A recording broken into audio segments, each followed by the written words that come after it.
نحمد و نصلی علی رسولہ کریم اما بعد فاعوذ باللہ من الشیطان الرجیم بسم اللہ الرحمن الرحیم۔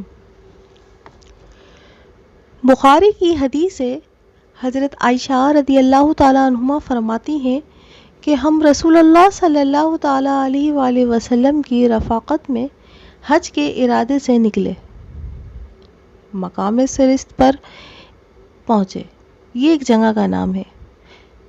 وہاں مجھے حیض شروع ہو گیا۔ رسول اللہ صلی اللہ علیہ وآلہ وسلم میرے پاس تشریف لائے۔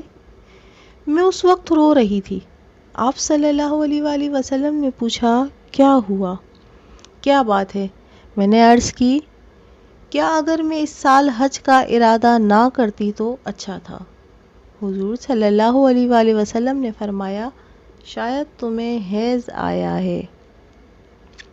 میں نے عرض کی، ہاں۔ آپ نے فرمایا، یہ ایک ایسی چیز ہے کہ اللہ تعالیٰ نے آدم کی بیٹیوں کے لیے لکھ دی ہے، لہٰذا جب تک پاک نہ ہو جاؤ بیت اللہ شریف کا طواف نہ کرو، باقی سارے مناسک حج ادا کرتی رہو۔ اسے بخاری نے روایت کیا ہے۔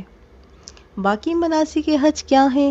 مثلاً احرام پہننا، اسی طرح عرفات جانا، مینا جانا، کنکری مارنا، یہ تمام چیزیں درست ہیں، لیکن طواف نہیں ہو سکتا۔ شروع میں صحیح ہو سکتی تھی، لیکن چونکہ اب وہ مسجد کا حصہ ہو گئی ہے تو اس لیے صحیح کرنا بھی درست نہیں۔ حائضہ نماز پڑھ سکتی ہے، نہ روزہ رکھ سکتی ہے۔ اب کتنی چیزیں منع ہو گئیں؟ طواف، نماز، روزہ۔ حیض شروع ہوتے ہی روزہ ختم ہو جاتا ہے، اور سورج غروب ہونے سے پہلے ایک لمحہ ہی کیوں نہ ہو۔ حیض کی وجہ سے روزہ ختم ہونے کے بعد کھانا پینا جائز ہے، البتہ روزے کی قضا ضروری ہے۔ حائضہ کے لیے روزے کی قضا ہے، نماز کی نہیں۔ ہمارے یہاں عام طور پر یہ خیال پایا جاتا ہے،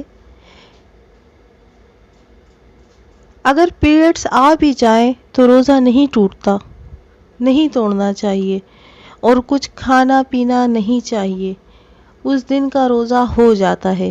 یہ خیال بالکل غلط ہے۔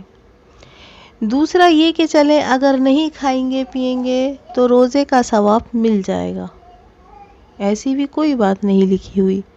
جب روزہ ہوا ہی نہیں تو ثواب کائے کا ہوا؟ ناپاک حالت میں روزہ رکھنے کا یہ ثواب ہے؟ یہ الٹا گناہ ہے۔ ناپاکی میں کس نے روزہ رکھنے کو کہا؟ اور جب روزہ نہیں تو کھانا پینا کیوں حرام کر لیا اپنے اوپر؟ دین میں خود ساختہ پابندیاں ہیں اپنے اوپر۔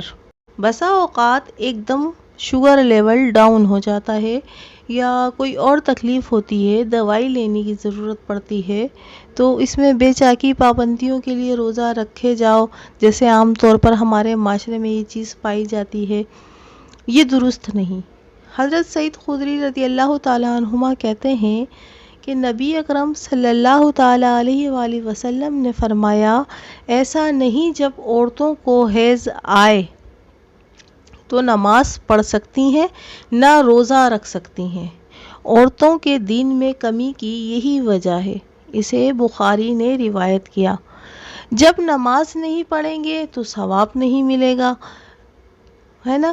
یہ الگ بات ہے کہ معذوری کی حالت میں ہے، ایسے میں کمپلسیٹ کرنے کے لیے کچھ اذکار، کچھ ذکر، کچھ تسبیحات کثرت سے کرنی چاہیے۔ اس سے نہ صرف یہ کہ وہ ثواب کا نقصان پورا ہوتا ہے، بلکہ جو ایک ڈپریشن کی ایک عجیب سی ایک حالت ہونے لگتی ہے، اس کا بھی ازالہ ہو جاتا ہے۔